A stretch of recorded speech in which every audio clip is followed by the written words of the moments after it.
Hello friends, இன்றைக்கி நம்மளோட இந்த வீடியோவில் ரொம்பவே டேஸ்டான ஈஸியான சேமியா பிரியாணி எப்படி செய்யலாம் அப்படிங்கிறது பார்க்கலாம்.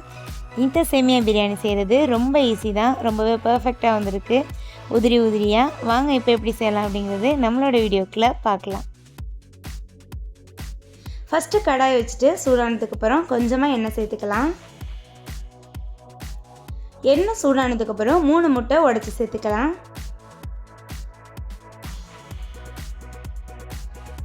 இது கூடவே உப்பு சேர்த்துக்கலாம், மிளகுத்தூள் சேர்த்துக்கலாம். இது எல்லாத்தையும் சேர்த்து நல்லா கலந்து விட்டுக்கலாம். ஸ்டவ் வந்துட்டு நமக்கு மீடியம்லேயே இருக்கட்டும். இது போல் சின்ன சின்ன பீஸாக ஆகணும், அது மாதிரி வேக வச்சு எடுத்துக்கலாம்.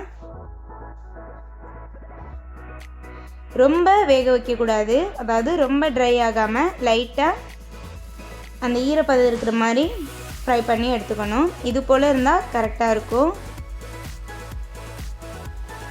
இப்போ இது ஒரு பக்கம் ரெடியாக எடுத்து வச்சுக்கலாம். இப்போ நம்ம கடாயை வச்சுட்டு கொஞ்சமாக எண்ணெய் சேர்த்துக்கலாம். எண்ணெய் சூடானதுக்கப்புறம் பட்டை சேர்த்துக்கலாம், கிராம்பு சேர்த்துக்கலாம், பிரிஞ்சி இலை 1 சேர்த்துக்கலாம்.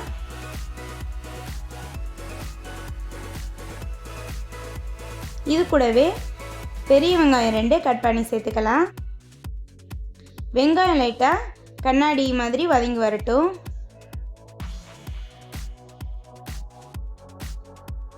இப்போ உப்பு சேர்த்துக்கலாம். இதெல்லாம் சேர்ந்து லைட்டாக வதங்கி வரட்டும். இப்போ நமக்கு ஓரளவு வதங்கிடுச்சு.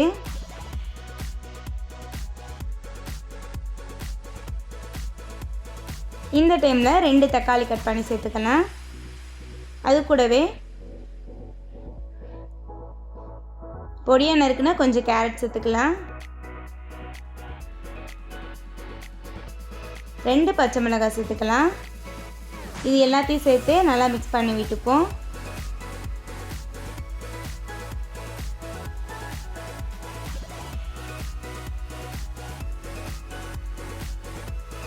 இப்போ இதில் 1/2 ஸ்பூன் இஞ்சி பூண்டு பேஸ்ட்டு சேர்த்துக்கலாம். இதையும் சேர்த்து நல்லா வதக்கி விட்டுக்கலாம். இந்த இஞ்சி பூண்டு பேஸ்ட் வந்துட்டு ஸ்மெல் போகிற வரைக்கும் நல்லா வதக்கி விட்டுக்கலாம்.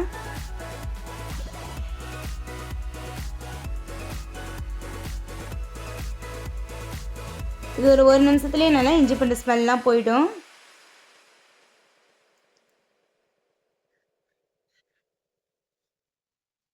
இந்த டைமில் 1/2 ஸ்பூன் மிளகாய் தூள் சேர்த்துக்கலாம், 1/4 ஸ்பூன் மஞ்சள் தூள்,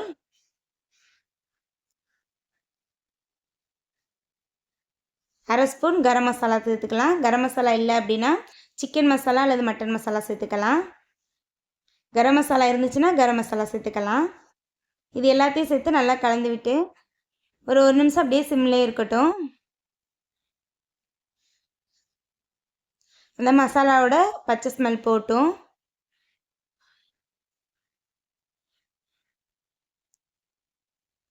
இந்த டைமில் 500 ml தண்ணி சேர்த்துக்கலாம். நம்ம இப்போ 1/2 லிட்டர் தண்ணி சேர்த்து நல்லா கொதிக்க விட்டுக்கலாம். இது போல் நல்லா கலந்து விட்டு கொதிக்க விடணும். இப்போ ஏதோ க்ளோஸ் பண்ணி விட்டு நல்லா கொதிக்கட்டும். இப்போ நமக்கு கொதியும் வந்துடுச்சு.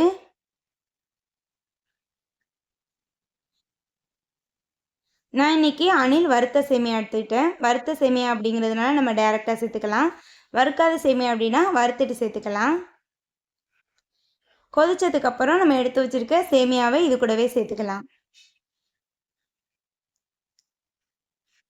சேமியா சேர்த்துட்டு கலந்து விட்டுக்கலாம். ரொம்ப போட்டு கிண்ட வேணாம், லைட்டாக இது போல் மிக்ஸ் பண்ணி விட்டால் போதும்.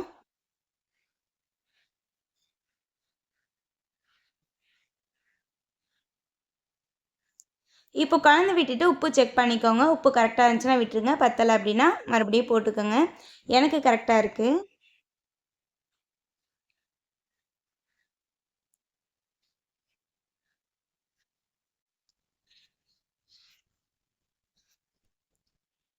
இப்போ இதை அப்படியே க்ளோஸ் பண்ணிவிட்டு ஒரு 5 நிமிஷம் மீடியம் ஃப்ளேமில் வச்சுக்கலாம். 5 நிமிஷம் கழித்து ஓப்பன் பண்ணலாம். ரொம்பவே சூப்பராக அழகாக வந்திருக்கு, அவ்வளோ வாசமாக இருக்குது. நம்ம பட்டை கிராம்பு இதெல்லாம் சேர்த்துருக்கிறதுனால ரொம்பவே வாசம் சூப்பராக வந்திருக்கு.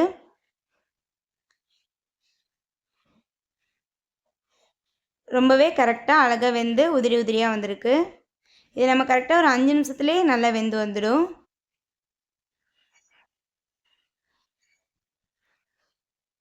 இந்த டைமில் நம்ம ஏற்கனவே வறுத்து எடுத்து வச்சுருக்க முட்டையை சேர்த்துக்கலாம். அது கூடவே பொடியாக நறுக்கி வச்சுருக்க கொத்தமல்லி இலையும் லாஸ்ட்டாக சேர்த்துக்கலாம். கொத்தமல்லி இலை கொஞ்சமாக சேர்த்துக்கிட்டா போதும், ரொம்ப சேர்த்துட வேணாம். லைட்டாக அந்த வாசத்துக்காக சேர்த்தா போதும். இப்போ இது எல்லாத்தையும் சேர்த்து கலந்து விட்டுக்கலாம். அவ்வளோதான், நமக்கு ரொம்பவே சூப்பரான பர்ஃபெக்டான சேமியா பிரியாணி ரெடி ஆயிடுச்சு. இது செய்கிறது நமக்கு மேக்ஸிமம் ஒரு 10 நிமிஷம் தான். அவ்வளோதான், டக் டக்குன்னு செஞ்சு எடுத்துடலாம். இந்த வீடியோ உங்களுக்கு யூஸ்ஃபுல்லாக இருக்கும்னு நினச்சிங்கன்னா மறக்காமல் லைக் பண்ணுங்கள் அண்ட் சப்ஸ்கிரைப் பண்ணுங்கள். உங்களோட ஃப்ரெண்ட்ஸ் அண்ட் ஃபேமிலி மெம்பர்ஸ்க்கும் ஷேர் பண்ணுங்கள். அடுத்த வீடியோவில் இன்னும் ஒரு சூப்பரான ரெசிபியோடு உங்களை மீட் பண்ணுறேன். தேங்க்யூ, பாய்.